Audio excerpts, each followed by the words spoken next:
When you bought your first global ETF, you made a currency bet. You probably didn't know that.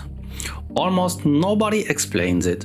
If you hold an MSCI World ETF or a FTSE All-World ETF as a European investor, roughly 70% of your portfolio is exposed to the US dollar.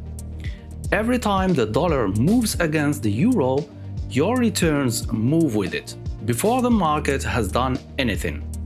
In 2025, the euro gained over 15% against the dollar. That single currency move erased a significant portion of the equity returns that European unhedged investors earned that year. Quick note, this is not financial advice. Do your own research. By the end of this video, currency risk will never catch you off guard again. When a European investor buys an MSCI World ETF, they're buying exposure to companies in 23 developed markets. Those companies report in their local currencies: US dollars, Japanese yen, British pounds, Swiss francs, and others. The ETF converts everything to euros for the European investor. But the underlying assets remain denominated in their original currencies. The MSCI World Index has roughly 68% exposure to US companies, primarily US dollar denominated. That means a large portion of your holding is affected by euro-US dollar movements every single day. If the dollar strengthens against the euro, your unhedged ETF gains an additional currency tailwind. If the dollar weakens, as it did significantly in 2025, you face a currency headwind. The equity performance is the same. The currency overlay changes your actual return in euros. What that looked like in practice in 2025 is something every European investor should see at least once. In 2025, the euro-dollar exchange rate moved from around 1.0257 at its low to roughly 1.1868 at its high. The euro gained over 15% against the dollar over the course of the year. For a European investor holding an unhedged MSCI World ETF, that meant that even when the underlying US equity market performed well, a significant portion of those gains was offset when converting back to euros. This is not an unusual event. Currency markets have always moved. What makes 2025 notable is the scale of the move and the speed, driven by US trade policy uncertainty, shifting interest rate differentials, and capital flow changes. The key point is not that 2025 was exceptional.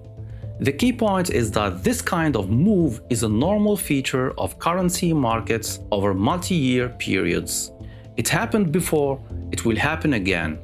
And every European investor holding global ETFs need to understand how it works. The good news is, there's a way to remove this risk entirely. The bad news is, almost nobody tells you what it actually costs. A currency-hedged ETF attempts to remove the currency effect from your returns. It does this by using monthly forward contracts, agreements to exchange currencies at a fixed future rate, to lock in today's exchange rate. The result? Your return tracks the underlying equity performance much more closely, with the euro-US dollar movement largely neutralized. The cost, hedging is not free. There are two layers of cost. First, a hedged ETF typically carries a modestly higher TER than its unhedged equivalent, reflecting the operational cost of running the hedge. Second, there is an interest rate differential cost. When US interest rates are higher than euro rates, as they have been through much of 2023 to 2025, hedging US dollar back to euro carries an additional cost. That cost is embedded in the tracking difference, not always visible in the headline TER. Independent analysis of Euro-US dollar hedging costs over the past 2 decades shows the range has swung from roughly -3% to +2% per year, depending on the prevailing interest rate gap between the two currencies, with US rates well above Euro rates through 2024 and 2025. Hedging sat on the costly end of that range. A real meaningful drag for anyone using a hedged share class during this period. So, should you hedge at all? The answer depends on one thing, and most people never think to ask it.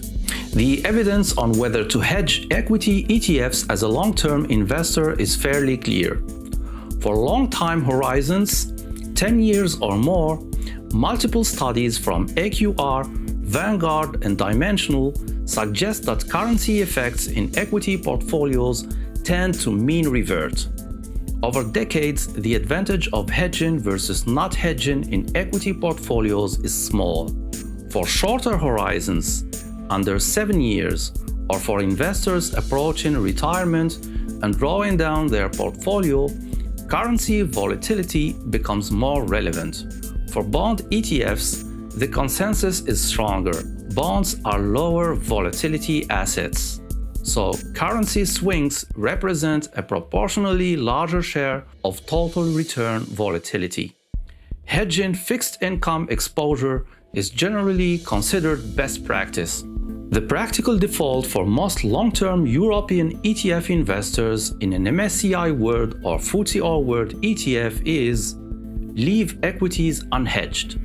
Accept the currency exposure as part of global diversification, and revisit the question as you approach retirement age. But knowing when to hedge is only half of it. The other half is knowing what to actually do right now, with the portfolio you already have. Here's the key long-term insight. Over multi-decade periods, currency hedging equity ETFs smooths the path, but doesn't reliably add structural return. You get lower volatility from currency swings, but you pay the hedging cost every year to get it. Whether that trade is worth it depends on your time horizon and your ability to tolerate volatility without changing your behavior. For most beginner European investors building wealth over 20 to 30 years, unhedged global ETFs are the standard approach. The currency exposure is a form of diversification.